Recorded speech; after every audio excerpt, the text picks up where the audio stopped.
हाल ही में दिल्ली में हुआ कार धमाका सिर्फ एक हादसा नहीं रह गया है, उसकी गूंज अब श्रीनगर तक पहुंच चुकी है। और यह सिर्फ वायव्य शहरों की बात नहीं है, यह हमारी सुरक्षा, हमारी संवेदनशीलता और हमारे अस्तित्व की कहानी है। दिल्ली ब्लास्ट की जांच में यह सामने आया है कि सफेद i20 कार का ड्राइवर डॉक्टर उमर नबी था।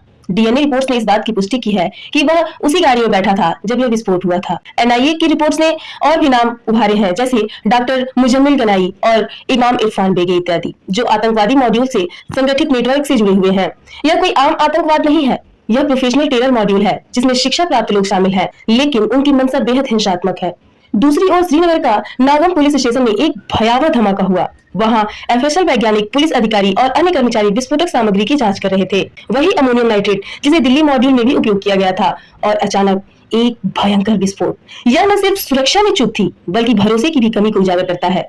सरकार इसे दुर्घटना बता रही है, लेकिन सवाल वही है, इतनी संवेदनशील सामग्री को इतने हल्के फुल्के अंदाज में कैसे रखा जा सकता है। समय आ गया है यह पहचानने का कि हमारी सुरक्षा व्यवस्था कितनी नाजुक है। दिल्ली धमाके ने हमारी कमजोरियों को उजागर किया, जबकि श्रीनगर धमाका उस लापरवाही का प्रतीक बना जो हम अपने खुफिया और लॉजिस्टिक तंत्र में कभी कभी बरतते हैं। लेकिन इसी बीच सरकार और एजेंसियां कदम उठा रही हैं, सुरक्षा लगातार बढ़ाई जा रही है, इंटेलिजेंस नेटवर्क को मजबूत किया जा रहा है और खुफिया साझेदारी को नई दिशा दी जा रही है।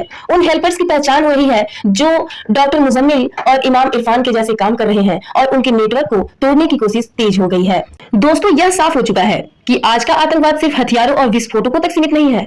यह एक चेहरा बदल चुका है खतरनाक खेल में, जहां पढ़े लिखे, पेशेवर और धार्मिक प्रतिष्ठा वाले लोग भी हिंसा का हिस्सा बन सकते हैं। हमारी चुनौतियां बढ़ गई हैं, लेकिन हमारी एकजुटता, हमारी सतर्कता और हमारी समझदारी भी उतनी ही महत्वपूर्ण है, क्योंकि असली लड़ाई सिर्फ सिक्योरिटी की नहीं है, यह हमारे समाज की समझ, हमारी जागरूकता और हमारी सुरक्षा व्यवस्था की लड़ाई है।